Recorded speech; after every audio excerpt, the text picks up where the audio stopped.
Bonjour, bienvenue sur le plateau des remplaçants. On est ici aujourd'hui ensemble pour inaugurer une nouvelle édition de cette émission sur Ondec Média avec mes invités du jour parce qu'aujourd'hui on fait une émission spéciale Cameroun. On va faire un certain bilan, vous allez voir. On va d'abord faire un tour de table avec à ma droite monsieur Edith Giscard. Nono, salut. Salut à tous et salut à tous les companélistes. Comment tu vas? Tout doucement, tout doucement. T'es chaud parce que là on a une émission solide là sur le bilan camerounais. On va faire avec. Ok, très bien. À ma gauche, Jean Crépin Niamsi. Est-ce que tu peux te présenter? Est-ce que ça va déjà, Jean Crépin? Oui, je vais bien. Déjà, salut, salut, à tous. salut. J'espère que le débat sera intéressant. C'est Jean Crépin Sauter Niamsi, un allié de Samuel Eto'o, ancien candidat à la présidence de l'Africafoot. Donc, je me suis retiré pour soutenir la candidature de Samuel Eto'o et aujourd'hui, nous travaillons ensemble. Donc, tu vas assumer son bilan. Je suis son allié, donc j'assume entièrement son bilan. Ok, avant d'attaquer, parce qu'il est chaud déjà à droite, Kevin Makassi est là avec nous. Salut Kevin. C'est ça, salut, bonjour à tous. Le créateur des MaxSpace, notamment sur Twitter. Dis-nous tout, dis-nous qui tu es. Ça y est, bonjour à tous, je me présente, donc Kevin Makassi. Comme tu l'as dit, Nico, j'ai créé justement en fait la page Twitter, donc le MaxSpace, qui organise les débuts justement du Paris Saint-Germain. D'ailleurs que je vous invite à suivre, bien évidemment. Bien sûr. On va s'abonner tout à l'heure. Bien évidemment. Et je suis aussi en parallèle sur COP Paris, BFM Paris, le lundi soir, avec Julien Taxis et Jordan Le Soir, chez l'édition que je salue.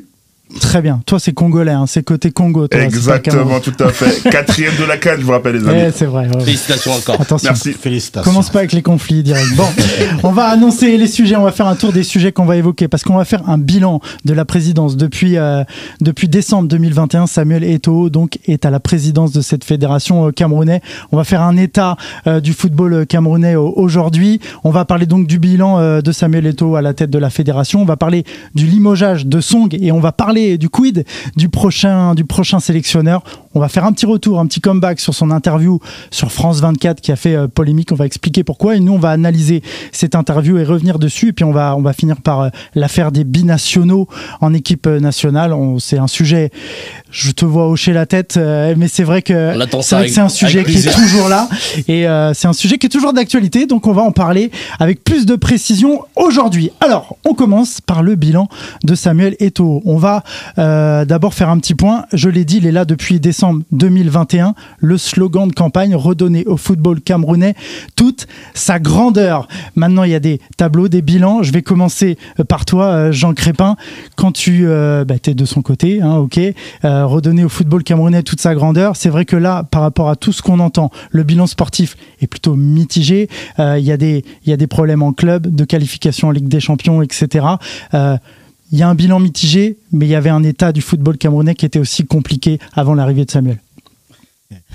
Je suis toujours surpris quand j'entends des gens dire que le bilan de Samuel est négatif.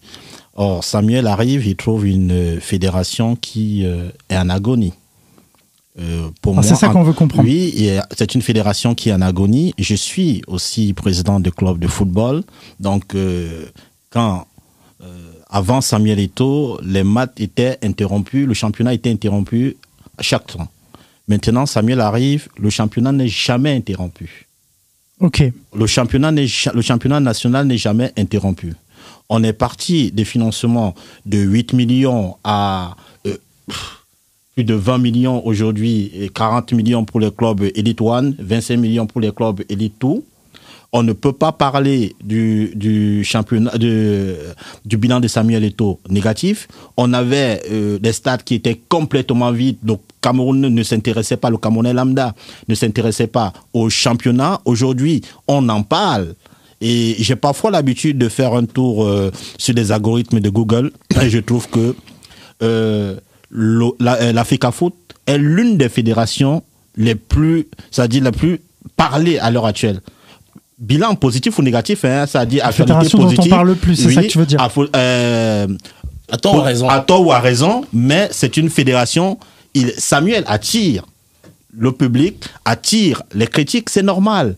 Quand on est une star, moi je pense que si j'avais gagné les élections à la fédération à la présidence de la Fédération camerounaise de football, je n'aurais pas ce même regard parce que je ne suis pas une star, je ne suis pas un footballeur. Or, Samuel, il arrive, il y a le regard de cette star internationale, il dit, je vais faire ceci. Est-ce qu'il n'a pas fait?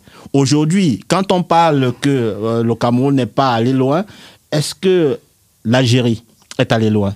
Est-ce que l'Égypte, qui est 7 fois champion d'Afrique, est allée loin? Ouais. Est-ce que le Maroc, qui a été à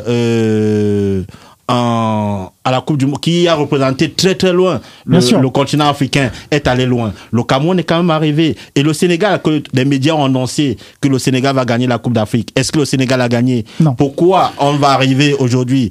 Le Cameroun a fait peut-être 2 ou 3 CAN. Où le Cameroun n'est même pas parti, d'autres CAN où le Cameroun est rentré au premier tour.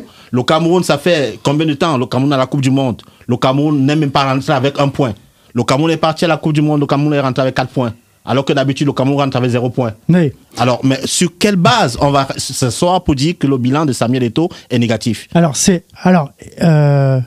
Eddie Giscard, tu vas nous faire aussi un peu ton retour sur ce bilan-là. C'est vrai que là, il nous explique les choses à sa manière. On entend très très bien, on comprend. Toi, quel est ton bilan déjà sur le sportif? On va parler des affaires, on va parler de tout ce qu'il y a autour pour les comprendre. Toi, quand tu fais le bilan sportif, depuis 2021, qu'est-ce que tu en penses? Qu'est-ce que tu ressors de tout ça? Là, c'est bien dit, en termes de programmation, il y a eu... Les choses se sont beaucoup améliorées. Une programmation de rencontres qui était une véritable difficulté pour le football camerounais. Il a également pratiquement triplé les subventions du football camerounais. Il a su aller chercher quelques partenaires pour pouvoir en arriver à cela. Mais il faut aussi observer quelques couacs en termes de communication, de véritables couacs. Vous savez, quand Samuel Eto'o prend la parole, il a cette attitude un peu nombriliste. Il a le sentiment. Est-ce que la communication est dans le bilan? Non, j'ai pas terminé. J'ai pas dit que c'est le bilan. Je fais juste une petite digression. Là, on essaie de comprendre. Il a juste cette espèce de nombrilisme où il donne la sensation comme quoi la fédération, même dans son discours, on va revenir tout à l'heure par rapport à France 24, il est toujours en train de s'exprimer. On a l'impression que l'association est autour de lui, à la limite. À sa position, et c'est pas le cas, parce que je le dis pourquoi, parce que il est important que Samuel intègre qu'il est à la tête d'une association publique et qui se dirige de manière collégiale. Et c'est l'une des choses qu'on lui reproche fondamentalement et qui crée la discorde. Mais ça, ce n'est pas un point du bilan. Autrement dit, en sélection aujourd'hui, il n'y a pas de stabilité en sélection. Il y a beaucoup de guéguerres en sélection. Celui qui nie cela n'est pas camerounais.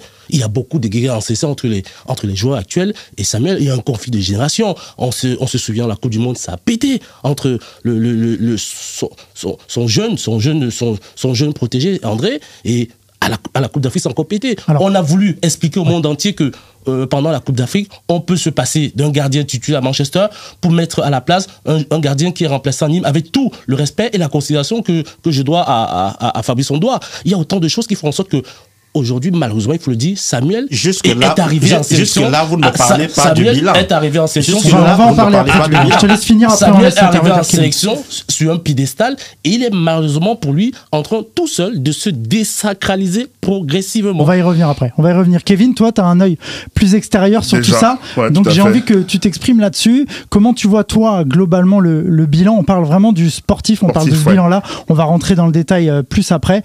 Mais je veux que toi, sur ton œil extérieur, tu nous exprimes un peu ce que tu ressens. Moi, déjà, vu extérieur, malheureusement, je trouve que, comme je disais tout à l'heure, je trouve qu'au maintenant, au Cameroun, il y a peut-être un creux générationnel. Je pense qu'il n'y a pas de leader. Tu confirmes ce ouais, comme disait, il n'y a pas forcément, il n'y a pas forcément ce de leader, je trouve, à la tête vraiment, ou dans les joueurs camerounais. Je trouve qu'en fait, il y a des bons petits joueurs. Ça, on l'a vu à la CAN avec j'ai oublié son nom, Nkoudou. Kevin? Non, je parle milieu gauche. J'ai oublié son prénom. Enfin, bref, c'était lui qui portait l'équipe. Quel Non, je parle de Zambo. Je parle de Georges-Kevin Nkoudou. Voilà, Georges-Kevin, j'avais un doute, désolé. C'est ça, Georges-Kevin Nkoudou, pour moi, je trouve qu'il a vraiment porté l'équipe. Après, il n'y a pas forcément de joueurs, tu vois, qui amenaient l'équipe vers le haut. Comme on l'a pu connaître avec par exemple des Samuel Eto'o à l'époque avant, ou des Rigobertson. Encore que ça, c'est pas sa responsabilité. Voilà, qui était capitaine de l'équipe. Et je trouve qu'en fait, malheureusement, dans cette équipe, il n'y a pas de leader, tu vois, de leadership. Jusque là, ça me dérange un peu parce que on a parlé du bilan. vous me parlez d'autres choses. Parce que s'il faut parler du fond, ce n'est pas Samuel Eto'o le joueur. Les joueurs, maintenant, on parlera de la qualité de ceux qui sont dans les stades. Maintenant, on est ici sur le bilan de Samuel. Oui, est-ce que ce bilan est positif ou négatif? Moi, j'attends qu'on puisse me répondre sur ça. En fait, et si alors, j'aurai des éléments. Mais quand on parle sur la composition interne, et on ne peut pas parler, parce que si on parle de génération, alors en ce moment, on se retrouvera tous les pays du monde. Il y a toujours la génération. Pourquoi en France, quand il y a une génération, il n'y a pas un problème? Est-ce qu'il y a un problème? Pourquoi en Côte d'Ivoire, dans d'autres pays, pourquoi au Cameroun, on doit avoir un problème générationnel? Pourquoi? Après moi, je parlais plus du côté sportif, parce que moi, malheureusement, comme vous, je suis pas aussi maître et je maîtrise pas autant justement le Cameroun. Mais moi, au niveau sportif et de ce que j'ai vu à travers la CAN, je pense que malheureusement, je trouve que le Cameroun, normalement, mérite d'aller plus haut. Et je trouve que malheureusement, sortir en 8e, pour moi, c'est un peu un avis d'échec, tu vois. Oui, ok. Si c'est un avis d'échec, c'est que l'Égypte, c'est un avis d'échec. Maroc, avis d'échec. Sénégal, avis d'échec. On est concentré sur le Cameroun. Oui, non, mais il ne faut pas toujours le bilan. Oui, avis d'échec pour tout le monde alors. Alors, en ce moment, il ne faut pas toujours dire le Cameroun, avis d'échec. Non, mais là, le bilan qui nous intéresse, c'est celui-là. Non, mais on ne peut pas toujours dire que le bilan, mais ce que le bilan de tout le monde nous intéresse.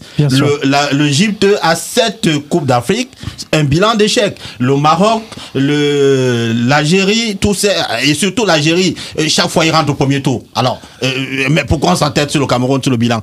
Alors, parce que c'est le sujet. Demain, on fera un sujet sur l'Algérie et on fera la même chose, tu vois. Okay, là, on essaie de comprendre. Oui, mais là, on essaie de comprendre. Ça ne fait pas, c'est pas grave, mais je fais aussi parallèle pour dire que toutes les grandes nations en ce moment, c'est il y a eu échec énorme sur toutes les grandes nations de football africain. Alors, comment on explique ça? Est-ce que c'est propre à une généralité justement, ou est-ce que c'est le Camerounais a un problème à part, ou il y a un problème des grandes nations africaines? Non, il faut dire que la fédération a beaucoup de conflits. Samuel est arrivé à la tête d'une fédération qui se porte pas très bien. Il a fait beaucoup de promesses de campagne, notamment la rénovation, la continuité du projet du siège de l'Africa Foot, de la Fédération camerounaise de football.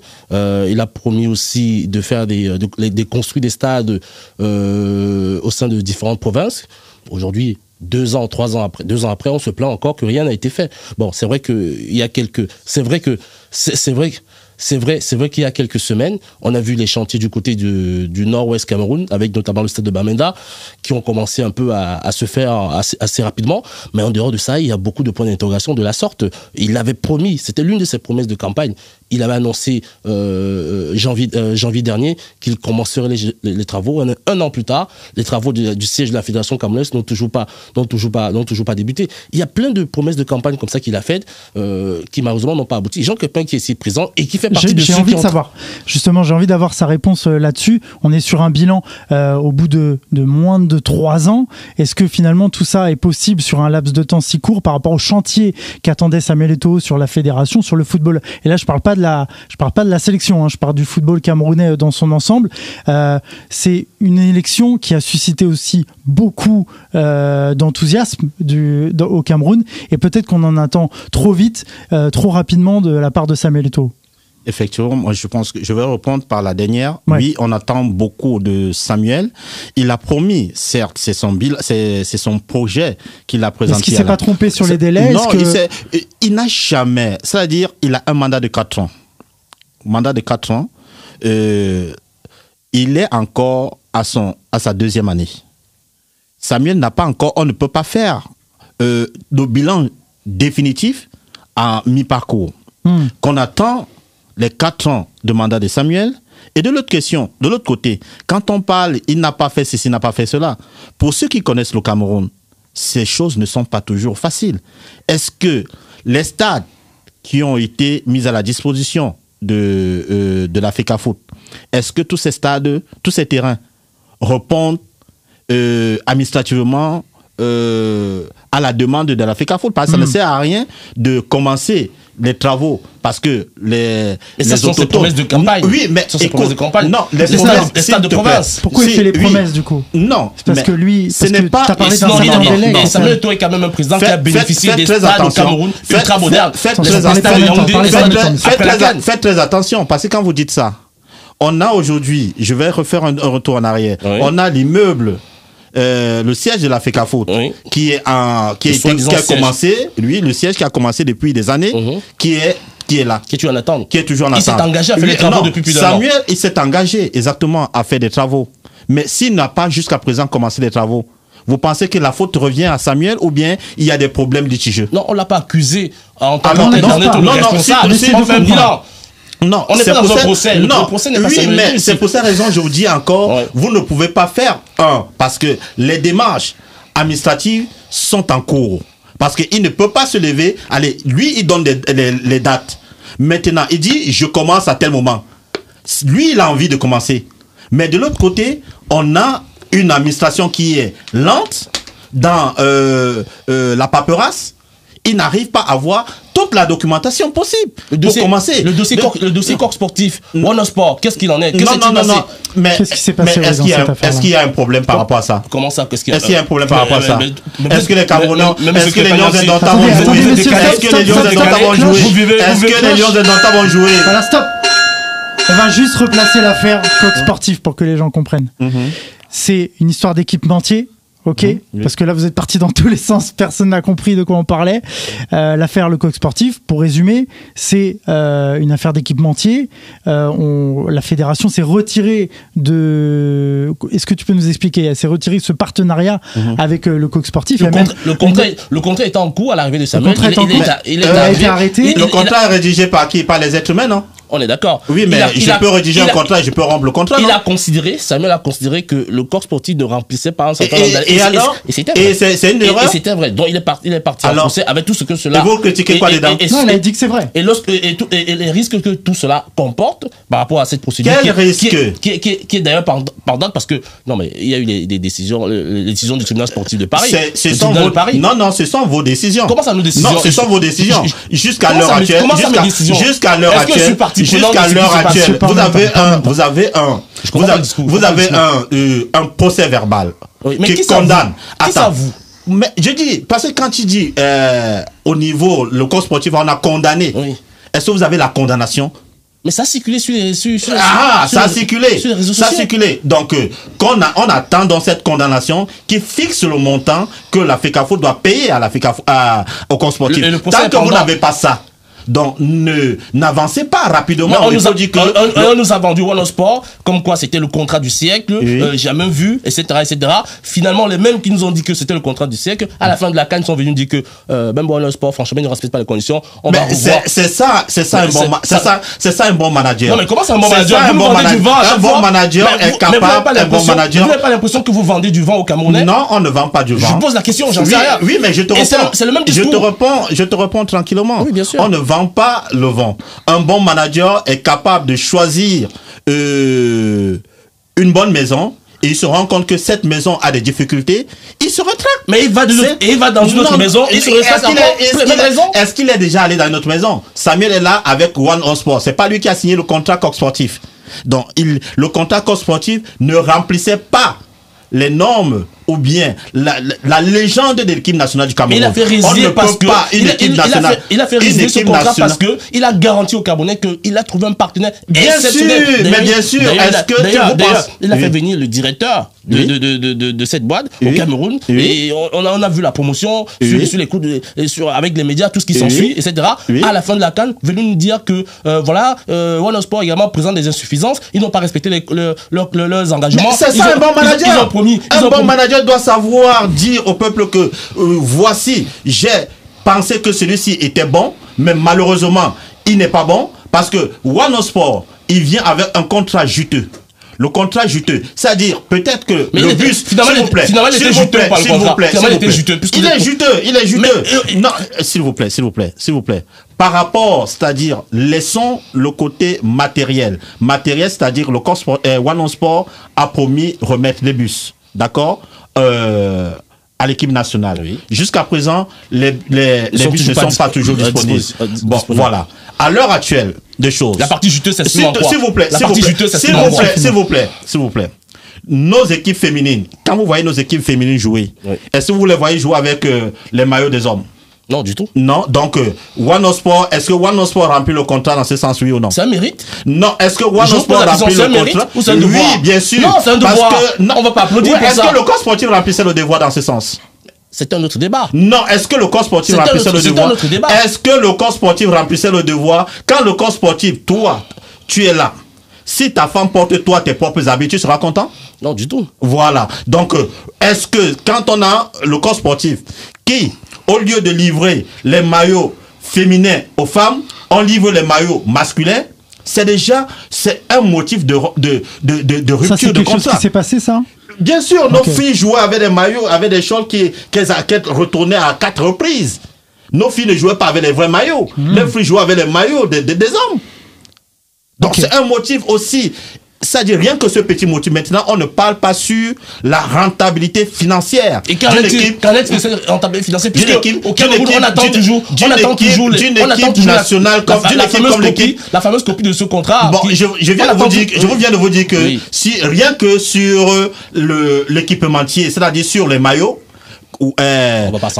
Adidas est déjà éliminé. Le corps sportif est déjà éliminé. Pourquoi vous parlez d'Adidas? Non. Le corps sportif est déjà éliminé. Est-ce que c'est un lapsus révélateur? C'est un lapsus. Le corps sportif est déjà éliminé.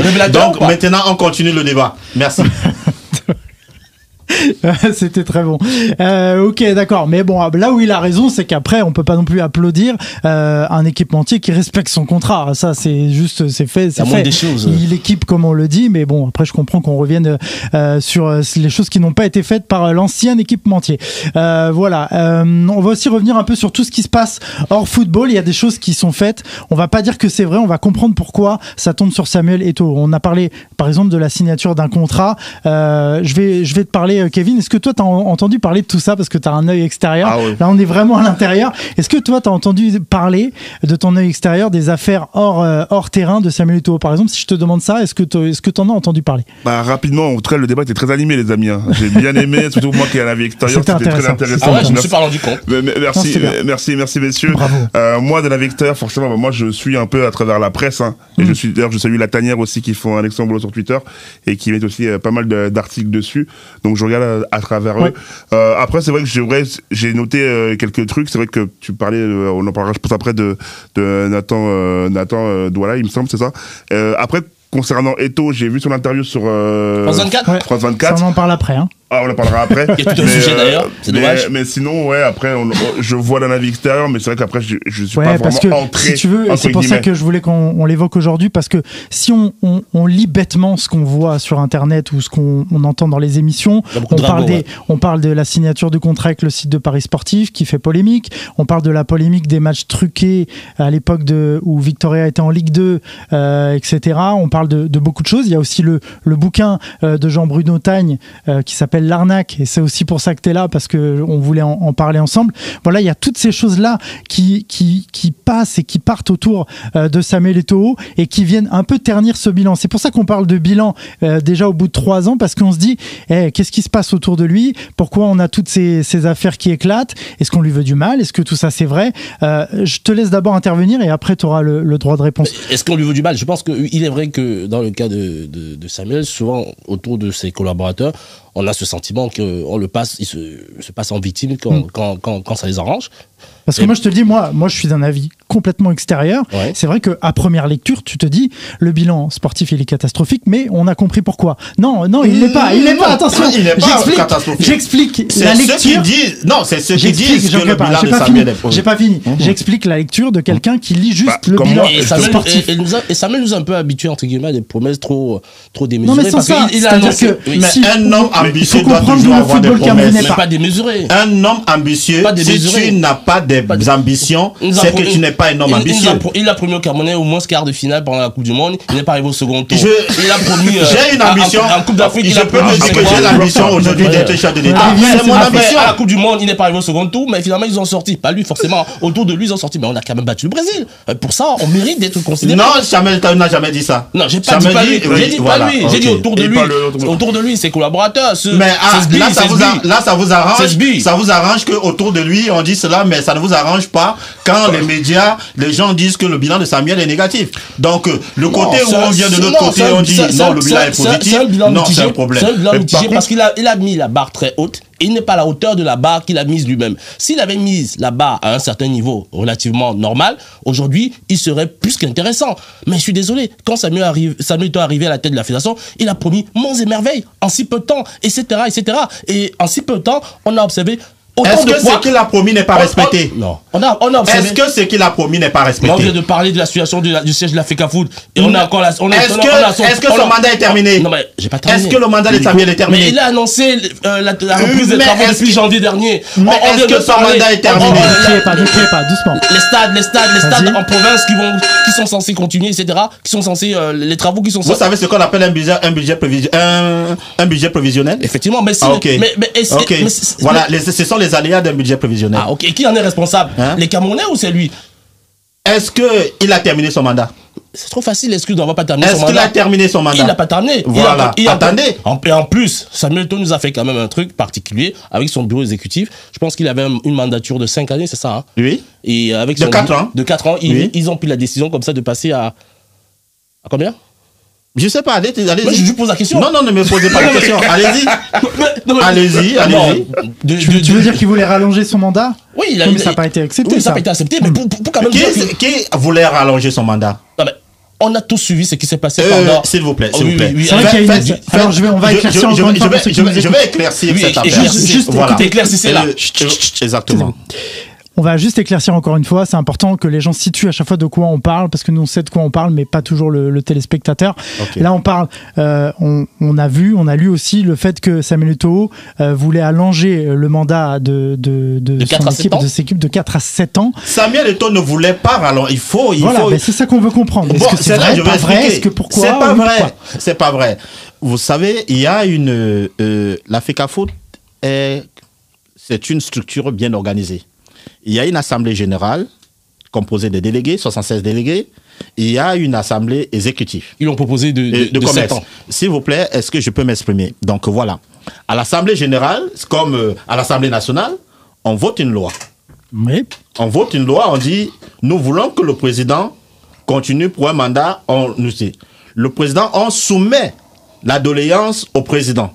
Que voilà ce que l'assemblée générale, les 76 délégués, des 76 délégués ont décidé. Ont proposé. Voilà. C'est à lui d'accepter ou pas. Ah. Donc, maintenant, Samuel. La belle histoire. Samuel, après réflexion, il a dit, il ne touche pas au statut, il ne modifie rien du tout. Donc Samuel n'a rien proposé. Ce sont des délégués qui ont proposé et il a décidé de ne pas modifier ce qui est là depuis des années. Après la Coupe d'Afrique, il a voulu démissionner ou on lui a demandé de démissionner? Il voulait démissionner. Et qu'est-ce qui s'est passé? Le bureau, le COMEX a refusé ça, hein? Oui. Eh bien bravo, sacré COMEX, il joue un rôle... Non, mais là encore, ce n'est pas l'Assemblée Générale. Donc si le COMEX... Attendez, parce que comment tu interprètes ça? Parce qu'on a suivi ça aussi. De ce qu'on a compris, il a posé sa démission, il a mis sa démission sur la table. C'est ce qu'il dit aussi d'ailleurs dans l'interview sur laquelle on va revenir tout à l'heure. Toi, tu interprètes ça comment? C'est de la communication, c'est quoi? Je vais reprendre l'expression d'Emmanuel Macron. Et là, ça m'engage uniquement que moi. Il n'est pas en droit de l'accepter. Mais pour moi, c'est de la poudre de perlimpinpin. Je suis désolé. Il a organisé avec son COMEX une soi-disant démission et le COMEX derrière a dit non, franchement, si tu démissionnes, ça le ferait pas. Et puis voilà, non, je suis désolé, c'est de la poudre de ça. J'y crois pas. Et je suis pas le seul à ne pas y croire. Mais c'est ça qui est intéressant parce que tu choisis ce que tu veux croire et tu ne choisis pas ce qu'il ne faut pas croire. Non, je suis pas le seul. Parce que c'est son ressenti. Mais je suis pas d'accord. Je ne suis pas d'accord. Je dis encore que c'est pour cette raison, mon point de vue aussi, avec tous ceux qui soutiennent Samuel. Au sein du bureau, au sein du COMEX, on a certaines personnes qui nous ont dit la même chose, que Samuel, il s'est foutu de nous. Ça, ce sont tes membres du COMEX. Toi, tu connais, ce sont membres du COMEX qui t'ont dit cela. Mais les membres du COMEX ont été... Je n'ai jamais été candidat. Les membres du COMEX ont été unanimes. Et je dis, tous les membres du COMEX, à l'unanimité, ont décidé de dire, Samuel, tu ne démissionnes pas. Nous allons te soutenir parce que ton bilan est tellement positif. N'écoute pas. Tu es un guerrier. continue. Alors moi, ce que je veux comprendre, de mon point de vue extérieur, et Kevin, tu partages peut-être ça avec moi, mais pourquoi Samuel Eto'o, qui est si justement plein d'abnégation, il est si fort, sa carrière, on l'a vu, sa force mentale, etc. Pourquoi il pose sa démission à ce moment-là? Pourquoi il est capable de se dire allez, je baisse les armes et je pars? Moi, c'est ça que je trouve surprenant de sa part. Pourquoi il se dit là, je pars? Mais c'est du bluff, on l'a déjà dit. Ça, c'est toi qui vois. C'est toi qui vois. Oui, il voit. Attendez, vous voulez que je parle de cette émission? Parce que si ça continue, je vais partir. Oui, moi je suis d'accord. Parce qu'il y a le contexte ici. Vous avez fait exactement le contexte là. Non, ferme la porte à clé. Vous avez fait exactement le contexte. Vous avez réagi comme le contexte là. Non, moi je veux comprendre. Reste. Non, reste là. C'est la même chose. C'est la même chose, c'est-à-dire quand tu es marié, tu as une femme. Quand tu es marié, tu as une femme. Tu aimes ta femme, ta femme t'aime. Quand tu veux, quand tu es marié. Non, je veux t'amener. Ouais, on déborde là. Vas-y. Ok, je veux t'amener à comprendre une chose, c'est-à-dire quand tu travailles bien ou bien ta femme sait que tu es un mari aimant, un mari amoureux, même s'il y a des problèmes, tu veux partir, ta femme va te dire non chérie, il faut rester. Donc le commerce a vu que Samuel c'est un bosseur. Faut pas prendre ce risque tout le temps parce qu'il y a des coups ta femme dit pas vrai. Bon, c'est pas grave, mais pour ce coup donc, il voulait partir. Mais est-ce qu'on est d'accord qu'il a utilisé son joker? Compte tenu de il a utilisé ses jokers ou pas? Compte tenu de la qualité. Il pourra plus les refaire. Compte tenu de la qualité, il peut le faire 1000 fois. Compte tenu de la qualité du travail abattu à moins de 2 ans à la FECAFOOT, je vous assure. Alors moi j'ai une question. Oui, allez-y. Alors, si pour lui, si on fait ce bilan qui ne doit pas être négatif, pourquoi lui alors il pose sa démission? Est-ce que lui il se dit mon bilan est pas bon? Est-ce qu'il y a un problème quand moi je suis à la tête? Pourquoi? En fait, c'est ça ma question de base. C'est parti avec tout. Tout le monde voulait partir de la salle, mais au final la question c'est pourquoi? Attends, je vais finir. Mais pourquoi Samuel Eto'o se dit allez? Là, faut que je parte. C'est le moment où je pars. Pourquoi? Mettre un coup de pression, peut-être aussi, non? Si justement il est sûr, si justement il se dit, allez, il me faut encore quelques années pour construire ce que j'ai à construire. Pourquoi il s'en va? Merci. Samuel ne pose pas sa démission pour son bilan. Ok, ben c'est ça que je veux comprendre. Ce n'est pas le bilan qui fait en sorte que Samuel dépose sa démission. C'est tout ce qui ça dit. À un moment, il dit, je bosse, on me dit, je bosse pas. Je bosse, on me dit, je bosse pas. Je suis toujours critiqué. Alors, à ce moment, je vais partir. Mais si tu aimes ta femme, tu t'en fous de ce que les gens pensent. Non, il ne part pas parce que son bilan n'est pas positif. Oui. Mais il part parce qu'il ne comprend pas ce que les gens cherchent. Il ne vit pas pour les gens, il vit pour lui. Bon, maintenant, comme il vit donc pour lui, vous avez donc compris que... Comme il vit donc pour lui, vous avez donc compris qu'à l'heure actuelle, il fait ce qui est bon pour le football camerounais et il ne tient plus compte des critiques parce qu'il estime que il a cette capacité, il connaît le football camerounais, il sait là où il veut amener le football camerounais et la gestion nouvelle ère Samuel Eto'o jusqu'où ça ira. Moi, je vais dire une chose. Je vais peut-être te surprendre d'une certaine manière. Moi, personnellement, je pense que Samuel peut réussir dans cette volonté de réformer le football camerounais. Mais je suis aussi persuadé... Peut réussir. Il a déjà réussi. Non. Il a réussi en quoi? Comment peut réussir alors que le bilan n'est pas terminé? Le mandat n'est pas terminé. C'est quand même incroyable. Tu peux pas te dédier. Non, je ne dis pas. Tu disais que le bilan n'est pas terminé. Bien sûr, mais je dis ce qu'il a déjà fait à mi-chemin à l'heure actuelle est déjà une autre, c'est-à-dire par rapport en termes sportifs. Par rapport au gestionnaire. Attendez. En termes sportifs, qu'est-ce qu'il a réussi réellement? Parce que quand on regarde les derniers résultats sportifs, on voit justement l'élimination à la CAN, la 3e place justement à la CAN aussi au Cameroun. Justement, c'est quoi les résultats concrets qu'il a réussi à mettre en place durant son mandat actuel? Son mandat, j'ai dit tout à l'heure, sur le plan... Ne regardez pas seulement l'équipe nationale. Parce que là, on parle en termes sportifs. Oui, mais l'équipe nationale... Parce que moi, j'en ai l'extérieur. Contrairement à vous, exactement, les championnats locaux sont mieux organisés. Il a instauré notamment ce principe des playoffs là, qui se passe très bien, qui a rendu le football camerounais très populaire. Ça se joue ensuite nuitamment. Il y a beaucoup d'incitations. Non, franchement, moi je suis. Pour une fois, on est d'accord sur quelque chose. On est d'accord sur quelque chose. On est d'accord. Merci Kevin, c'est toi qui ramène les Non mais Crépin. lorsqu'il y a quelque chose qui n'est pas vrai, je peux comprendre que ça te dérange. Moi, je comprends. Mais non, moi, ça me dérange pas. Je peux comprendre. Non, il faut même pas comprendre. Ça me dérange pas. Non. Mais il faut. Et quand c'est la vérité, je dis aussi c'est la vérité. Non, mais là, au moins, tu reconnais que. Bien sûr, j'ai toujours reconnu.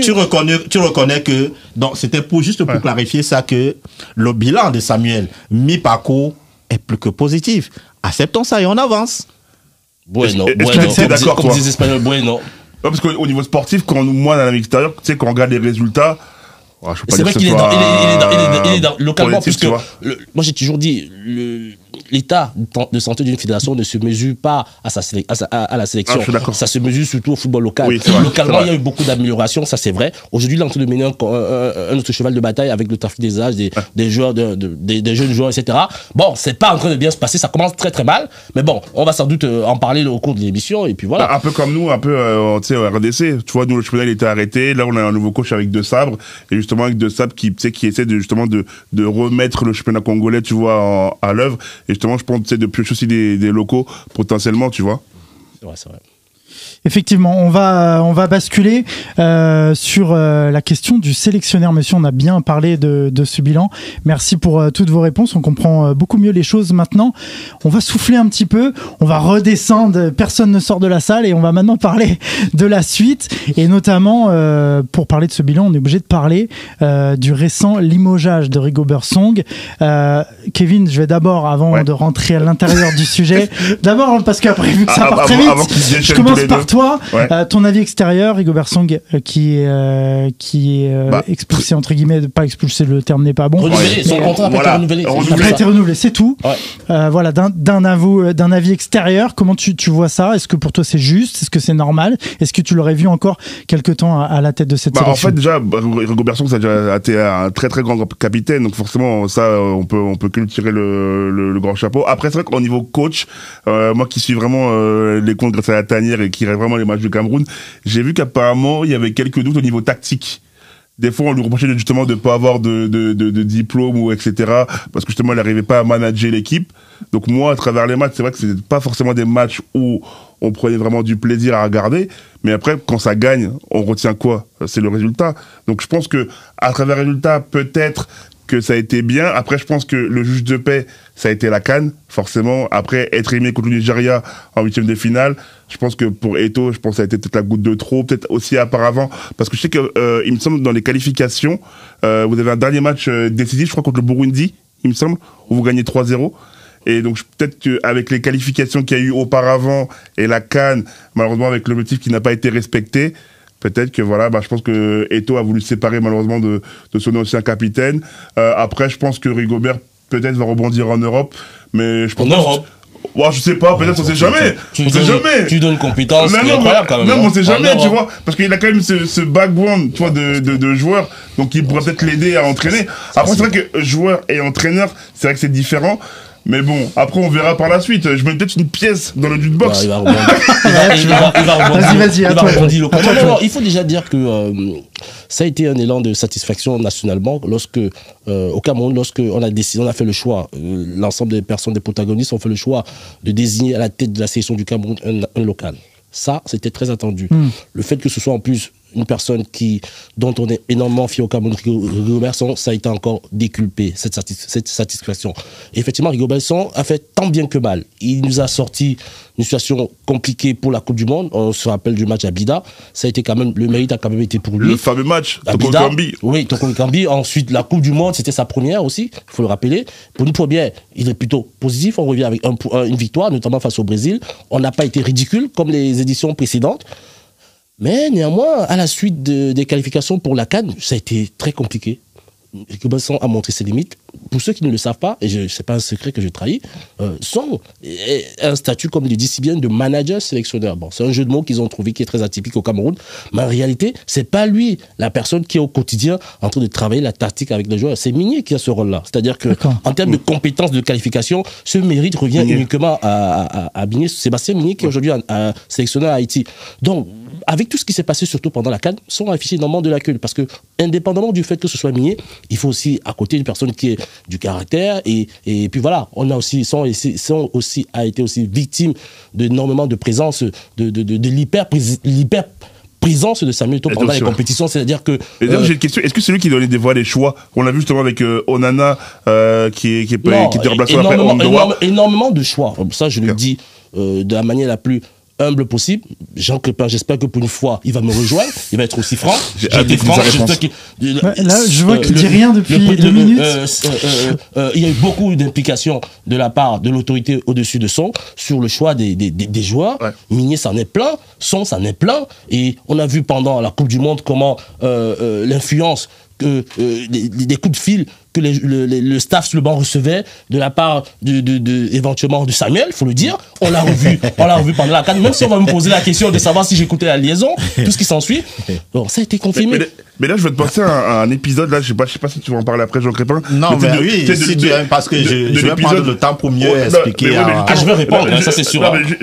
Tu me laisseras parler. Non, juste avant, mais tu sais, l'épisode où il parle, avec tous les joueurs qui sont regroupés, est-ce que justement, c'est pas au coach justement de parler dans ce moment-là? Ça fait partie des éléments. Parce que Samuel, en fait, moi j'analyse tel que je peux. Il ne le fait pas parce qu'il veut foutre de la merde. Il le fait parce qu'il a le sentiment qu'il est en train de bien faire. Et il le fait avec une volonté de bien faire. C'est ton interprétation. Oui, c'est mon interprétation. Sauf que malheureusement, ça passe mal chez les joueurs. Moi, je discute avec beaucoup de joueurs de la section. Ils le vivent très mal. Voilà. Parce que les joueurs vous disent, moi j'étais avec beaucoup de joueurs après cette CAN. Attends, qu'est-ce qu'ils vivent mal? Parce que là aussi, il faut qu'on... Ils disent. Le fait qu'il intervienne dans le vestiaire, on lui prête aussi le fait d'être intervenu sur des séquences vidéo, etc. Moi, j'ai une partie des séquences. Je peux te la faire voir en live ici. Je sais pas des paroles en l'air. Les gens parlent. Non, moi j'ai vu des vidéos où il intervient dans le vestiaire. Et les joueurs le vivent mal. Les joueurs disent, mais il veut nous apprendre à jouer au football. Je vais intervenir. Ah bon, voilà. Déjà, Rigobertson n'a pas été limogé. Son contrat n'a pas été renouvelé, c'est ce qu'on a dit. C'est ce qu'on a dit, on cherchait son contrat n'a pas été renouvelé. Rigobertson n'a pas été limogé, son contrat n'a pas juste été renouvelé. Bon. La deuxième chose, j'entends toujours chaque fois Samuel qui donne des directives au stade. Je pense que nous tous ici, on a l'habitude d'aller au stade et on sait comment le stade est composé. Je suis toujours à la loge présidentielle, là où Samuel il ne se retrouve pas seul. C'est-à-dire, il y a tout le monde. Et quand Samuel arrive à la loge présidentielle, il est assis, il ne se lève pas. Alors, imaginez qu'il est à la loge présidentielle où il y a les Diouf, il y a plusieurs personnes, et Samuel prend son téléphone. En Côte d'Ivoire. Et Samuel prend son téléphone pour dire, oh, bas de touche là, il faut faire ceci, il faut faire cela. Vous êtes sûr que ceux qui sont autour là ne vont pas filmer? Là, je vais te poser une question. Non, s'il te plaît, laisse-moi terminer. Donc, on passe le temps à raconter des choses, c'est-à-dire, c'est comme si même les professionnels qui ont l'habitude d'aller au stade, ils savent comment le stade est constitué. Samuel Eto'o n'a pas son box seul, il est dans la loge présidentielle où il est parfois au milieu de plusieurs personnes. Vous pensez que Samuel va prendre son téléphone pour appeler? Donc ça, c'est déjà des rumeurs qu'il faut laisser. Non, il faut bannir. Non, je suis désolé, je peux pas laisser. S'il te plaît, ça c'est la langue de bois. S'il te plaît, je termine, je continue. Donc ça, c'est même très faux. Donc il n'a jamais fait. Maintenant, le football moderne. Le football moderne aujourd'hui, je vais pas t'enseigner le football moderne, mais le football moderne aujourd'hui, quand une équipe joue au stade, il y a des snipers. Le sélectionneur a au moins 4 snipers dans tout le stade. Et tu fais partie des snipers, c'est ça? Non, okay, s'il te plaît.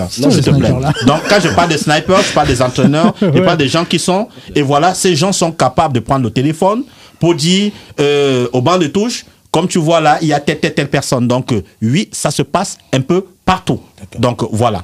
Donc, ça aussi, pour ceux qui ne connaissaient pas que ça existe dans des stades, si c'est un scoop, c'est un scoop. Et le cas Kala, qu'est-ce qui s'est passé? Il était au téléphone pendant la... Mais donc ça veut dire que si Kala était au téléphone, donc si c'est Kala était s'il te plaît, si Kala était au téléphone, donc ça veut dire que il y avait soit un coach qui était quelque part et qui a constaté quelque chose et il était en train de... On a identifié tous les coachs, les assistants sur le banc. Non. Si. Identifié? Non. Tous les assistants sur le banc. Mais pourquoi penser à ça? Vous n'étiez pas à Abidjan. Vous n'étiez pas à Abidjan. J'étais à Abidjan. J'ai passé un mois. D'accord, ok, très bien. Donc voilà. Donc oui, j'étais à Abidjan. J'ai passé un mois. Donc c'est juste pour te dire que Samuel, qui était à la loge présidentielle, n'était jamais au téléphone avec Raymond Kala. Donc, le réalisateur nous montrait Raymond Kala au téléphone et en même temps Samuel au téléphone. Il t'a montré aussi Samuel au téléphone. Mais tu étais au stade, donc tu ne pouvais pas voir. Tu étais au stade, tu pouvais pas voir. Mais puisque j'étais à côté de Samuel. Mais tu étais au stade. Puisque j'étais à côté de Samuel. J'ai vu beaucoup de matchs, j'étais pas vu près de lui. Ah bon, ok. Non, donc, arrête, Créfeur. Ok, arrête. Non, donc c'est-à-dire tu n'as pas bien regardé. Regarde encore très bien. Mais c'est bien sport. Peut-être que tu étais diffusé sur la CRTV. C'est normal que quand on le stade pour tous ceux qui sont autour de Samuel, vous n'allez pas les voir. C'est la star qu'on cherche. Donc c'est l'image de Samuel. Maintenant, on va revenir sur l'hyper présidentielle ou bien la présence immense de Samuel au sein de... Après, juste avant que tu continues, tu continues juste 5 secondes après, mais c'est vrai qu'on a déjà vu des images de Samuel Eto'o qui intervient au cœur du vestiaire ou sur une séquence vidéo ça que je veux répondre. sur le sportif. C'est ça. C'est pour son remplacer avatar, parce que c'est pas lui, c'est son avatar. Voilà. Donc maintenant, je ne comprends pas des gens. Et nous tous nous sommes ici. J'ai l'habitude de dire, il faut avoir l'honnêteté intellectuelle de reconnaître certaines choses. Tout à l'heure, j'ai lu je l'ai vu ou pas? S'il te plaît, je suis enseignant. Je suis enseignant d'université. Ça fait, depuis 2009, j'ai soutenu ma thèse de doctorat. Donc, 2009-2024, ça fait presque 15 ans. D'accord. C'est quoi le rapport? Laisse-moi, s'il te plaît. Construis son argumentaire. S'il te plaît. Je construis mon argumentaire. Merci. Tu prends un temps fou, là. C'est pas grave. Tu vas souffrir. Pour écouter. Donc, il m'arrive, quand un jeune, je les appelle les impétrants, quand l'impétrant docteur qui vient de soutenir sa thèse de doctorat et qui est recruté à l'université, il arrive parfois que mon patron, le doyen, me dit... Donne la fac. Non. Va t'asseoir au dernier banc là-bas pour voir si il a la pédagogie. Le bon verbiage. Pour dispenser ce cours. Vous comprenez? Okay. Donc, je vais m'asseoir. Oh, il est docteur, comme moi. Mais, mon expérience fait en sorte que je peux noter ce jeune-là pour voir s'il a la méthodologie, il a la pédagogie pour enseigner. Tout ça, c'est pour justifier. Et de l'autre côté, je termine pour... Non, j'avance toujours. Mais est-ce que tu vas intervenir pendant le cours? S'il te plaît. Non, j'observe. Là, c'est la première des choses. Voilà. Deuxième des choses, il arrive parfois que je prends mon cahier, je vais maintenant moi aussi m'asseoir. Quand les professeurs émérites, ils viennent parfois une fois par mois. Ils donnent cours. C'est-à-dire, moi-même, après 15 ans, je viens m'asseoir pour prendre des notes. C'est-à-dire, il a la connaissance parfaite de la chose, je viens prendre des notes. On attend toujours la corrélation. De ce côté, oui, la corrélation, maintenant, je pense je le suis. Voilà. Vous venez dans un vestiaire où vous avez des jeunes, vous avez tous ceux qui y arrivent là, mais personne de ces jeunes-là n'a la carrière, l'immense carrière et l'expérience de Samuel Eto'o. On est d'accord? On est d'accord. Oui. Donc, ce qui veut dire que ce qu'il vient dire, il n'imagine pas. Il connaît ce qu'il veut enseigner. On est d'accord. D'accord. Enseigner? Donc, il connaît. Pourquoi enseigner? C'est une vidéo, n'est-ce pas? Oui. Quand tu mets une vidéo et je suis devant, je te donne des enseignements, comment il faut étudier cette vidéo. Donc, c'est un enseignement. D'accord? Donc, Samuel a une expérience. Si vous voulez, même une petite expérience par rapport à tous ses petits frères qui sont, et ses fils même d'ailleurs qui sont là. Donc, il vient partager, transmettre cette expérience avec ceux qui sont là, avec des séries vidéo. Or, si moi, Jean Crépin Sauté-Niamsi, j'étais élu président de l'Africa Foot, je n'aurais pas le même regard comme Samuel. Parce que lui, il est footballeur, moi, je ne suis pas footballeur. Oui, mais le problème, c'est la double casquette. Non, on ne peut pas. Tu ne peux pas te permettre de critiquer une star, une légende comme Samuel, qui vient dans une séance vidéo, vous enseignez sa petite expérience, parce que même ceux qui sont là, beaucoup jouent dans des petits clubs, ils n'ont même pas, il n'y a même pas de séances vidéo, pour le dire même, c'est certain. Comment ça? Non, mais pour moi, les clubs au Cameroun, là-bas, il y a des séances vidéo. Oui, mais là, tu parles du Non, je dis, oui, mais ces joueurs sont convoqués à l'équipe nationale. Donc, ils découvrent pour la première fois les séquences vidéo. Mais finalement, qu'est-ce que tu essaies de nous dire? Qu'il a participé aux séances vidéo, ce que je suis en train de vous dire, mais c'est ça que je suis... Est-ce qu'on est d'accord qu'on essaie de dire que ça non, vous avez dit tout à l'heure qu'il a participé. Non, vous avez dit tout à l'heure qu'il a participé, que ça soit séance vidéo. Non, aux entraînements. On va aller crescendo. On devait arriver à même aux entraînements. Même aux entraînements, c'est pour te dire que même la façon de se placer au stade, dans un stade, Samuel maîtrise, il peut donner. Donc pourquoi critiquer quelqu'un qui maîtrise? Non, il critiquait pas. Pardon? Non, il critiquait pas. Si, mais on essaie de comprendre. On essaie de comprendre. On ne peut pas dire. Non, laisse-moi d'abord terminer. Vas-y. Donc, on ne peut pas se permettre de dire que Samuel est tellement présent. Non, il est là parce qu'il connaît. Donc, il transmet, il vient aussi apporter sa petite expérience à ses jeunes frères. Est-ce que tu acceptes au moins qu'il y a un malaise par rapport à cela autour des joueurs? Malaise, c'est ceux qui veulent avoir cette malaise. Kevin, on va laisser parler Kevin. Il ne peut pas avoir de malaise. Toi, comment tu vois ça, la façon dont il intervient? Déjà, moi j'ai un problème. Je trouve que normalement, un président n'est pas censé faire des prises de parole. Je pense que quand c'est diffusé auprès de tout le public et tu vois Eto'o, alors que tu as le coach qui est là, qui est à l'opposé et qui est en train de regarder. Qui est désavoué. Ouais, c'est ça. Je trouve qu'en fait, c'est un message de désavou. Enfin, je trouve que tu mets un coach, normalement, qui est censé parler à tes joueurs et donner des consignes, et finalement, c'est toi qui est au milieu de la place et qui parle à la place du coach. C'est comme si à Manchester, aujourd'hui, Ferguson de son statut. Erreur monumentale. Stop, et pour finir, stop, vas-y, Kevin. Et juste pour finir, normalement, un coach, comme tu l'as dit, normalement, il est censé donner des consignes, il est censé transmettre. Là, t'as un président qui est là, qui est au milieu des joueurs, en train de donner des consignes que je pense que le coach aurait pu donner, tu vois. Donc, en fait, moi, je trouve que quand t'as un président, malheureusement, qui est un peu trop impliqué dans le milieu sportif, malheureusement, après, il y a des désaventures. Regarde à Manchester, tu sais que Ferguson, il est toujours présent dans l'entourage, dans l'administration, entre guillemets, de Manchester. Mais tu vois les difficultés de Ten Hag avec Manchester. Tu penses qu'une seule fois, il est arrivé à Ferguson d'arriver au stade, ou bien au centre d'entraînement ou de vestiaire pour donner une leçon. Vous comparez Manchester à une équipe nationale? Non, mais c'est ça. Alors, attends, Samuel Eto'o est président d'une fédération nationale. Oh là là. Non, vous ne pouvez pas comparer. Non, pas mauvais raccourci.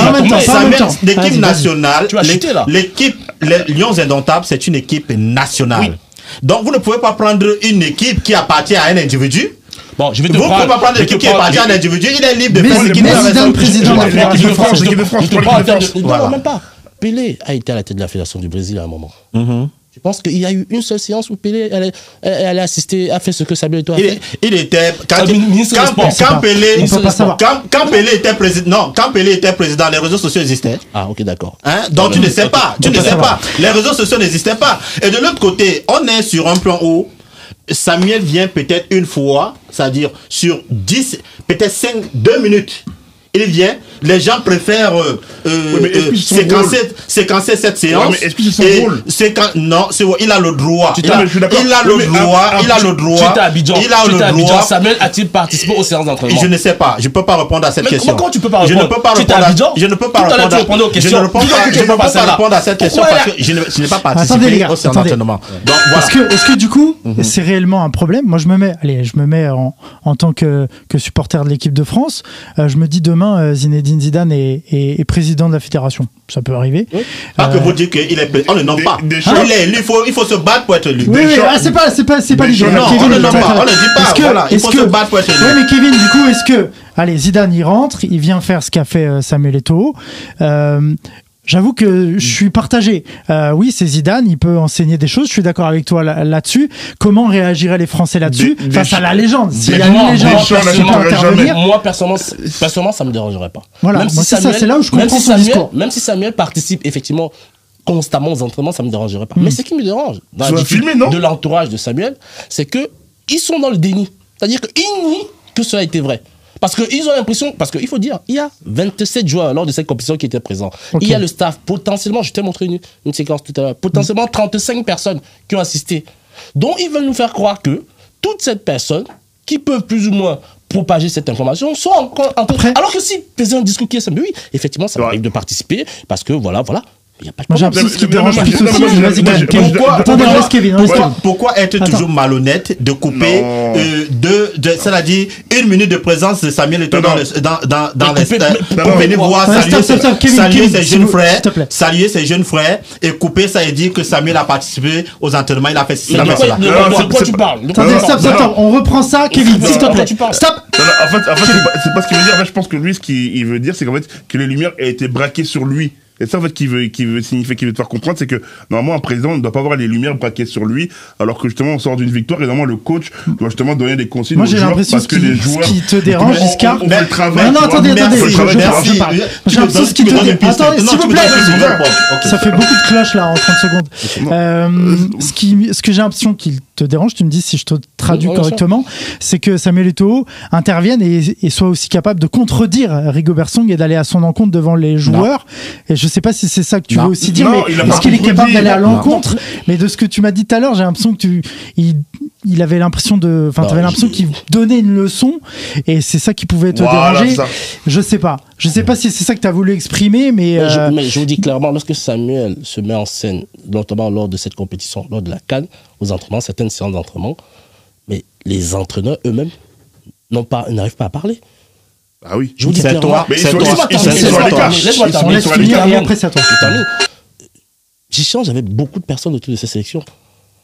Donc je peux pas m'amuser à dire, j'ai pas d'intérêt à le faire. Ça m'apporte rien de plus, ça m'apporte rien à mon quotidien. C'est-à-dire qu'ils ne peuvent pas parler.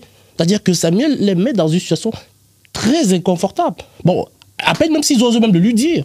Mais Samuel, je pense qu'au fond de lui, il a peut-être le sentiment... Il a peut-être le sentiment de bien faire parce que oui, je pense que c'est ça. Mais sauf c'est que le passionné qui parle aussi. Le passionné extrêmement passionné. Sauf que dans l'extrême passion, il est plus que borderline. Voilà. Et ça, il ne se rend pas compte. C'est juste mon discours. Jean Crépin, c'est ça aussi. Il est en train d'apprendre son métier de président. Et c'est ça aussi qu'il faut comprendre. C'est que peut-être que là, on parle, par exemple, on revient sur l'exemple de Zidane. Peut-être qu'on l'excuserait si ça arrive 1 fois, 2 fois, 3 fois, qu'au bout d'un moment, il commence à comprendre les choses, à comprendre sa place, etc.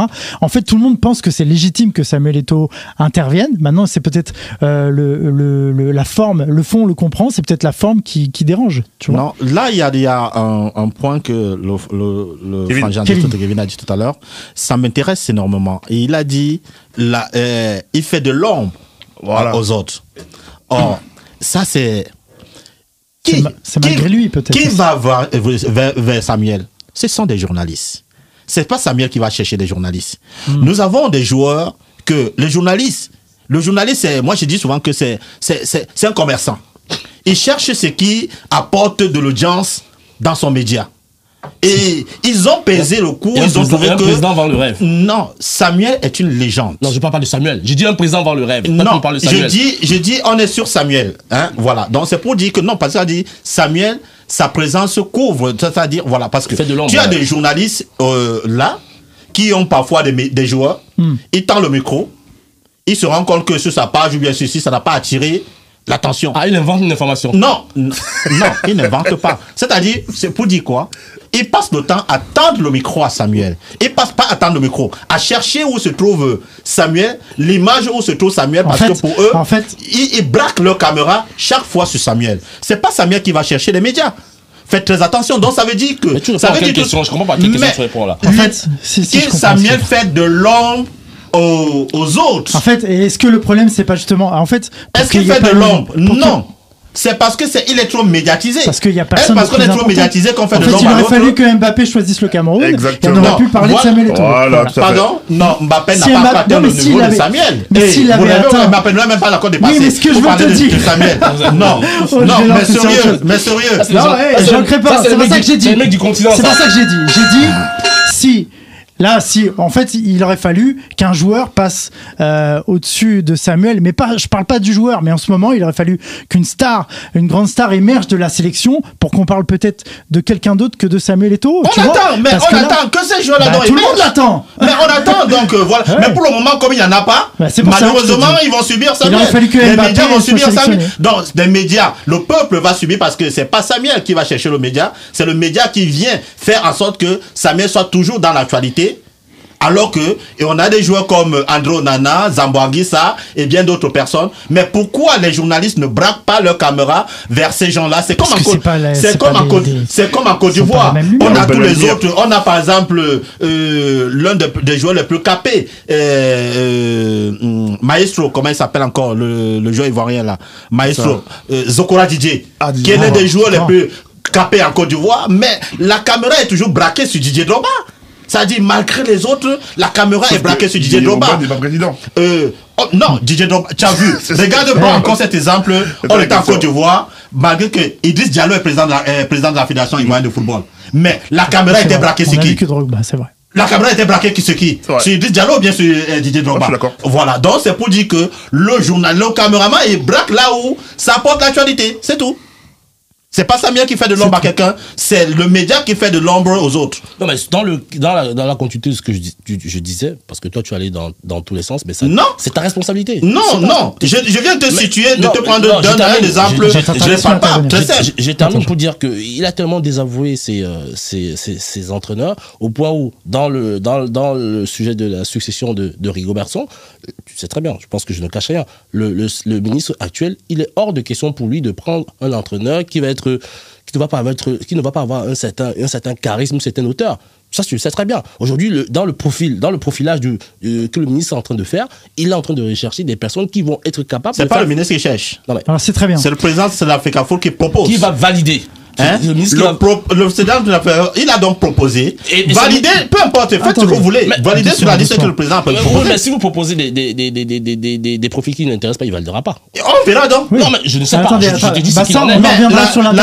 Les statuts de l'Africafoot stipule que le président de l'Africafoot choisit les entraîneurs et propose. Oui. Donc maintenant, vous n'allez pas vous chercher vos... Mais vous, tu m'indexes, je suis pas... Je vais t'indexer. Attendez, stop.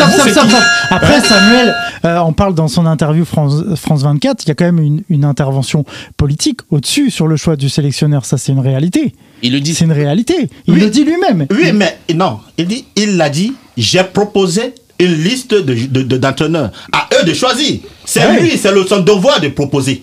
Maintenant, il donne la possibilité. Il n'a pas proposé, il n'a pas dit que c'est celui qui veut. Il propose une liste et dit dans la liste là, choisissez dedans. Donc ça veut dire quoi? Et si le ministre décide il ne peut pas décider de valider une personne qui n'a pas proposé. Non, c'est pas la liste de Samuel. Et qu'est-ce que Samuel va contester? Parce que ça veut dire que tu es en train de faire de la dictature, tu es en train de briser les statuts de l'Africafoot. C'est très bien. C'est-à-dire, les statuts demandent que, quand ça vous arrange, c'est ceci. Les statuts demandent là, que... tu fais la langue de bois. Non, les statuts demandent que le président de l'Africafoot propose les entraîneurs et le gouvernement via son ministre de valide. Donc Samuel a proposé une liste. C'est dans cette liste-là que l'entraîneur doit sortir, pas dans une autre liste. Dans cette liste. On verra bien. Alors justement, à propos de cette liste, on va parler un peu, on va évoquer les noms qui ont été évoqués pour le prochain sélectionneur. On a entendu parler de Comboiré et de Raymond Domenech. Jean Crépin, qu'en est-il? Il y a beaucoup d'interrogations autour de ce futur sélectionneur. Raymond Domenech ressort, c'est évidemment le nom qui ressort par rapport à tout le bruit que ça peut faire. Ce sont des réalités aujourd'hui là? Je ne connais pas la liste que Samuel a proposée à l'Africafoot, donc je ne veux pas intervenir dessus parce que je ne connais pas. T'es proche de lui, non? Oui, même si je suis proche de lui. T'es proche de lui, c'est mon droit de vous dire. Je ne connais pas le nom des entraîneurs qui sont dans cette liste-là et je ne vais pas me prononcer. C'est aussi simple comme bonjour. Très bien. Non, mais c'était une boutade en disant que ok, c'est bon alors. Je vais faire beaucoup de boutades comme ça là. On arrête les boutades. Kevin. Oui. Comboiré, Domenech, les noms évoqués. On ne sait pas si c'est vrai, ça reste les noms évoqués. Merci. On en parle rapidement. Qu'est-ce que tu en penses? Oh non, Domenech, ce serait une catastrophe, les amis. Domenech qui reste sur 11 matchs sur victoire face au FC Nantes, avec le FC Nantes, aller en sélection du Cameroun. Non. Pour moi, c'est inimaginable. Peut-être Comboiré, parce qu'il a cette carrure, tu vois. C'est un assureur du PSG, forcément. Je suis obligé de le mettre en tête de liste. Mais Comboiré, ça pourrait être intéressant, je pense, pour la sélection camerounaise. Je pense que ça peut être un bon coach, hein. Il a quand même, tu vois, cette force de caractère. Il a quand même ce leadership qui peut amener à l'équipe. Donc, pourquoi pas Comboiré. Après, j'ai vu aussi avec peut-être Hervé Renard, potentiellement. Non, je pense pas. Je pense pas. Mais franchement, pour terminer, Comboiré, ça pourrait être un bon choix. Je pense qu'il a ce leadership et qu'il pourrait amener aussi à l'équipe. Et je pense, tu vois, comme je disais tout à l'heure, je pense qu'il y a... tu vois, je trouve qu'il y a des joueurs peut-être qu'ils pourraient réussir à ramener aussi à la sélection. J'ai eu Antoine dimanche, sa réaction pour le cas du Cameroun a été simple, bof, ça voulait tout dire. Ah ouais? Mais c'est pas non. Non, bof, c'est-à-dire que pourquoi sportif? Non, parce qu'il était avec, c'est vrai qu'il était en consultation avec Rami, je pense que c'est l'équipe, un truc comme ça, ou bien Amazon. Oui. Donc, et il est vrai aussi que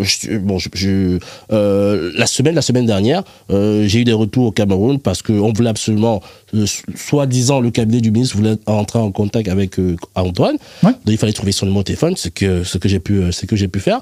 Mais et malheureusement, de ce qui en ressort, c'est que ça n'a pas abouti sur grand chose. Parce que Antoine n'est véritablement pas intéressé, le challenge ne lui parle pas. Pourquoi? Par rapport au sportif ou par rapport au salarial? Non, je pense que c'est sans doute sportivement. Après, il n'a jamais pris de sélection en plus, Antoine. Oui, Antoine ici, c'est pas une personne qui est au placard comme Domenech. C'est juste pour te faire comme ça, pour arriver là. C'est-à-dire, c'est pour cette raison que j'ai dit que je ne me prononce pas. Parce que, connaissant Samuel, écoute très bien. Si il a proposé. Évidemment, tu te prononces, tu te prononces pas. Non, c'est pour te dire. Non, je veux t'appeler. Non, par rapport à ce qu'il a dit. Par rapport à ce qu'il a dit. C'est-à-dire, connaissant Samuel, si il propose une liste de personnes, ça veut dire que il a consulté ces personnes en amont. Donc cette personne ne peut pas dire bof. Ou bien je suis pas intéressé. Donc on ne peut pas. Et si Samuel donne une liste au ministre, il va donner des détails et tout CV à un numéro de téléphone. Donc on ne choisira pas de numéro de téléphone. Donc c'est pour vous dire que la liste que Samuel a proposée au ministre a toutes des informations jusqu'au numéro de téléphone. Mais si les profils n'intéressent pas le ministre, tu vois bien qu'on va tourner en rond. Donc le profil va finalement intéresser le ministre parce que c'est Samuel qui propose. Je sais pas, je le souhaite. Hein, je ne dis pas, c'est pas que tu ne sais pas. C'est ça qui est dans les statuts. C'est que c'est Samuel qui propose. Vous respectez les statuts. C'est le président de la FECAFO qui propose. Mais quand le président de la on te dit que c'est le président qui propose, tu dis que tu ne sais pas pourquoi. Non, c'est écrit. J'ai dit, lorsque ça va. Est-ce que tu reconnais que c'est le président de la FECAFO qui propose? Est-ce que tu le connais? Tu acceptes, tu valides? On verra bien ce que ça donne. Non, est-ce que tu valides d'abord? On verra bien ce que ça donne. Ah non. Il faut déjà être seconde. Le président de la FECAFO propose et le ministre, dans ces 3 propositions, le ministre choisira. Parmi ces 3 propositions, mais pas hors de ces 3 propositions. Maintenant, s'il dit qu'il n'est pas d'accord avec ces 3 propositions, le choix reviendra encore au président de la FECAFOOT d'aller chercher encore d'autres entraîneurs et venir proposer. Mais ce n'est pas le ministre qui choisira dans sa liste à lui. On verra bien lorsque le sélectionneur sera désigné si c'est une des propositions de Samuel ou pas. On verra bien. Ça veut dire juste que, pour terminer, ça veut dire juste que ce que tu es en train de dire, on n'est pas en train de sortir dans les problèmes. On continuera la gestion dans les problèmes parce que un coach qui viendra entraîner une équipe nationale et il ne s'entend pas avec le président de l'Afrique, le président élu, parce qu'il faut encore faire très attention. Il faut faire très attention entre parce que le ministre est le ministre de tutelle, il est le ministre des sports, mais il est nommé. Il est nommé. Oui. Samuel, le président de la FECAFOOT, n'est pas nommé. Il est élu. Il est mais élu. Son ministre du tutelle. Non, attendez. Il y a encore ce côté-là, c'est-à-dire un élu a beaucoup de pouvoir que vous ne pouvez pas imaginer. D'accord. Je commence à comprendre pourquoi est-ce que Samuel se trompe ne comparez jamais. Parce que vous donnez des mauvais conseils. Ne comparez jamais un élu à un nommé. Vous comprenez? Donc maintenant, c'est son ministre de tutelle et en plus son père. Donc c'est l'État parce que les statuts au Cameroun demandent que l'équipe nationale appartient à l'État. Ouais. Vous comprenez? L'équipe nationale appartient à l'État. Donc là où il y a ambiguïté. Donc ce qui fait que on tient compte de ces paramètres, mais vous ne pouvez pas non plus aussi imposer toutes les décisions à un président élu. Même si moi je dis ça dit je prends sur moi. Je dis si j'étais élu et qu'on me propose tout, j'aurais 2 choix. Soit je vais accepter et je deviens un président qui n'a plus de personnalité. Président fanfaron. Soit je décide de dire que si c'est comme ça, je démissionne. Devant le micro, Jean. Si c'est comme ça, je démissionne. Et que le COMEX ne compte pas accepter ta démission, tu es obligé de faire le fanfaron. Non, là en ce moment, le COMEX va accepter même de démissionner parce que le COMEX va se sentir eux-mêmes lésés et qu'ils n'ont plus de pouvoir, ils sont des fanfarons, ils ne servent à rien du tout. C'est là où il y a un problème. Donc, laissons encore dans la démocratie, acceptons que c'est la démocratie qui a élu Samuel Eto'o, il n'a pas été désigné, et que les membres du COMEX n'ont pas été aussi désignés, ils ont été élus, et que la démocratie prime sur une nomination. Ok. Bon, on s'éloigne du sujet, mais oui, très bien, merci. On a compris. On va terminer, on va abréger les objectifs du prochain sélectionneur. Pour l'instant, c'est compliqué d'en prendre. Il n'en a pas forcément. On va revenir pour conclure sur l'interview polémique. France 24, l'interview en elle-même ne pose pas vraiment de problème. C'est plutôt le choix du média, le choix de France 24. C'est très critiqué au Cameroun. Pourquoi Samuel n'a pas choisi un média camerounais, par exemple? Je pense que c'est un média reste un média. D'accord? Même. Est-ce qu'on peut comprendre même les chefs d'État, même ceux qui dirigent le pays, ils font parfois le choix de choisir un autre média. Un média, parce que quand on a envie de porter, je termine. Quand on a envie de porter un message, quand on a envie de porter un message, quand on a envie de porter un message. Quand on a envie de porter un message, surtout qu'à l'heure actuelle au Cameroun, c'est tellement critiqué, les médias. Parce qu'on a l'impression que les médias appartiennent à certaines personnes. Vous allez prendre un média peut-être tel, on va te dire que non, c'est un média qui appartient à tel. Un média tel, c'est un média qui appartient donc. On a une difficulté de la neutralité d'un média.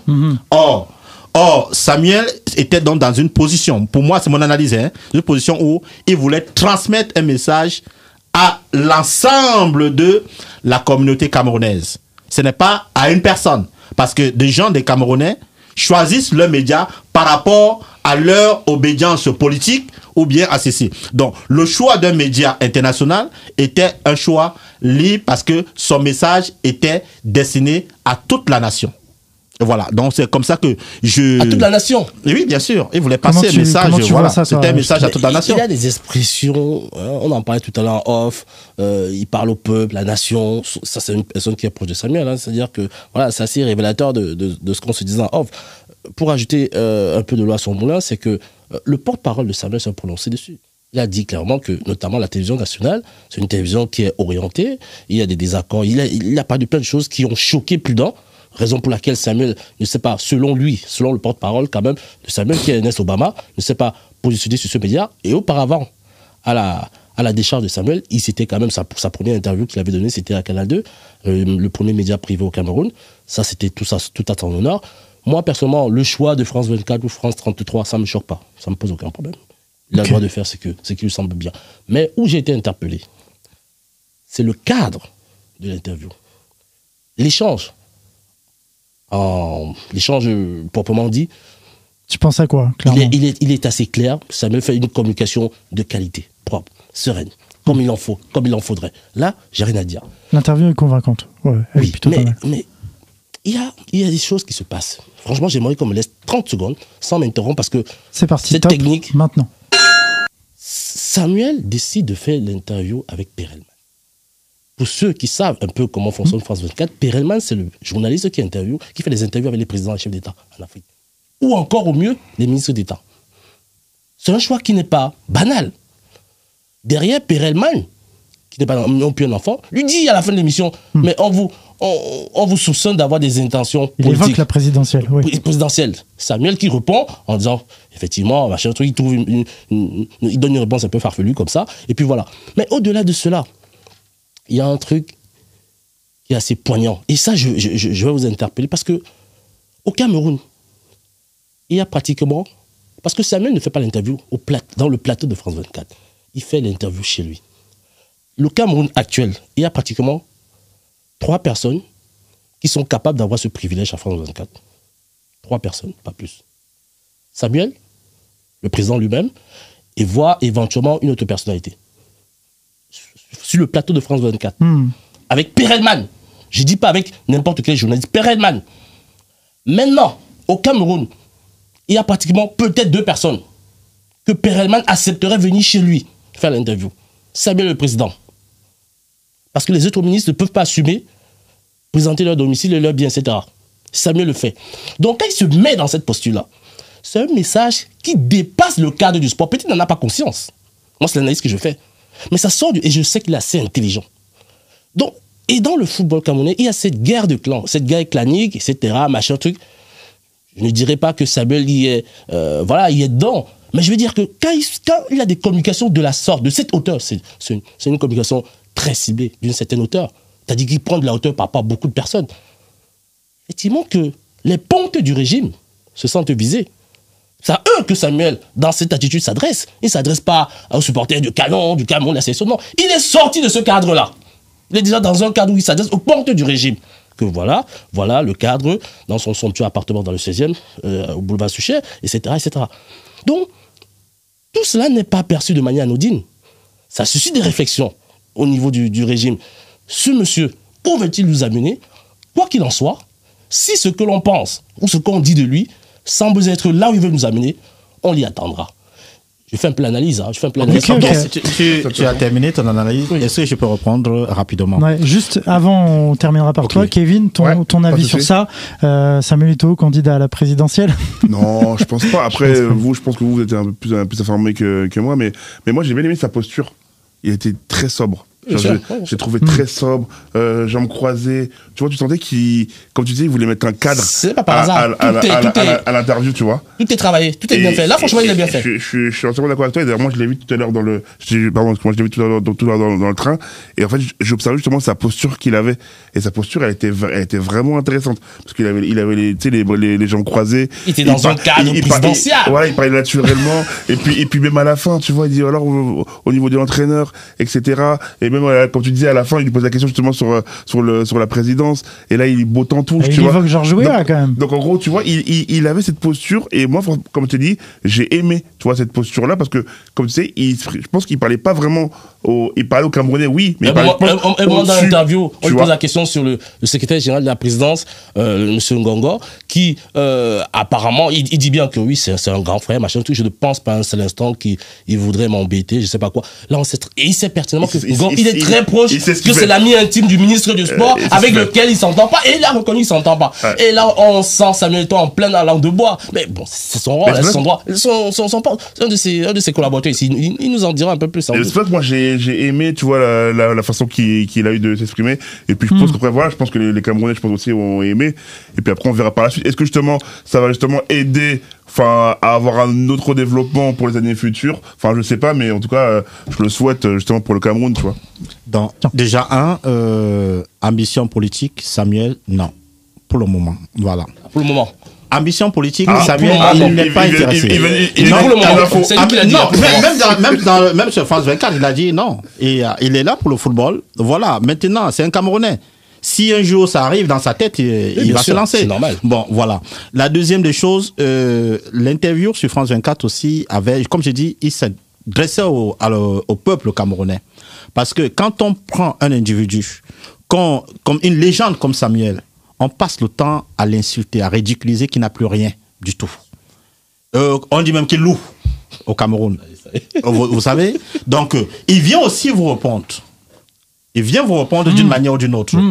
Il reste chez lui, il dit, vous dites que même en France, je n'ai plus de maison. Au Cameroun, je n'ai plus de maison. On a fait même la comparaison avec la maison de Didier Drogba. Que voilà, Didier Drogba, il a ceci, que toi, Samuel, tu es ceci, tu vois. Donc, maintenant, il fait l'interview chez lui. Et j'ai vu même certains médias préciser que Samuel était chez lui. C'est-à-dire, il précise bien, il a mis mettre un accent sur chez lui. Donc, oui. Voilà, c'était pour répondre aux Camerounais que Samuel Eto'o, footballeur, Samuel Eto'o, président de l'Africa Foot, il reste le même. Il n'a pas changé. Et ceux qui pensent que Samuel Eto'o est à terre, ils se trompent énormément. Et ceux qui pensent que Samuel Eto'o est à l'Africa Foot pour se faire une santé financière, ils se trompent énormément. Pour ceux qui pensent que Samuel Eto'o est là pour arranger certains amis, ils se trompent énormément. Samuel Eto'o, il a l'Africa Foot pour le football, pour la qualité. Et il met ses propres moyens pour développer le football camerounais. Donc, on ne peut pas aimer. Donc, maintenant, il faut se dire, ce n'est pas un message adressé à un chef, aux membres du gouvernement. Non, pas du tout. Le message était adressé aux Camerounais. Et depuis son interview, qui était d'ailleurs très bien, correct, à l'aise et tout, les Camerounais ont compris, ils se sont calmés sur l'affaire oh Samuel, il est en location, oh Samuel, ils se sont calmés, ils ont compris que avoir une maison dans le 16e arrondissement, On va sucer. Il faut se lever très tôt le matin pour voilà, ce n'est pas n'importe qui peut avoir une maison. Et de l'autre côté, c'est-à-dire là il faut faire encore très attention. Il y a certaines personnalités au Cameroun qui ont, oui, ces ministres ils ont peur parce que ils sont des ministres d'État et il peut avoir l'opération épervier pour détournement. Samuel il a gagné son argent avec ses pieds, donc il a peur de présenter ses biens. Il n'a pas peur, donc il assume ses biens. Ce sont ses biens, donc il n'a pas peur de ça. Donc voilà, c'est juste pour te dire, il assume énormément ses biens parce qu'il n'a pas travaillé pour l'État, il n'a pas détourné un bien public. Donc s'il a même un appartement qui coûte 1 milliard aux Champs-Élysées, c'est son du labeur. Bien lui en face. Merci messieurs.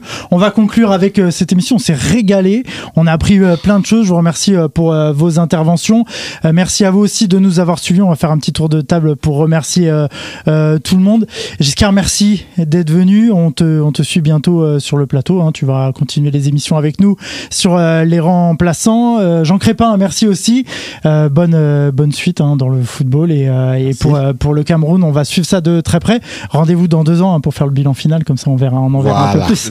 Et Kevin, merci beaucoup. Tu peux nous rappeler tes réseaux pour qu'on te suive. C'est ça, il y a le Max Space donc sur Twitter pour les débris du PSG, et seulement sur le PSG, des fois on fait des hors-séries, et aussi avec la RDC, et puis vous pouvez me suivre aussi sur le compte Twitter Kevin Mac, où là je poste un peu plus des trucs par rapport à la télé, BFM Paris, mais toujours avec le PSG bien évidemment, parce que le PSG c'est le meilleur club de France, je tiens à le dire. D'accord, ça c'est placé. Merci Kevin. On te retrouve bientôt aussi sur le plateau de remplaçants. Tu fais partie de la famille maintenant. Avec plaisir. Merci à vous de nous avoir suivis. Vous pouvez évidemment suivre tous nos réseaux sociaux, Facebook, YouTube, sur On Deck Media, pour suivre tous les replays des remplaçants. Et nous on se dit à très vite. Bye bye.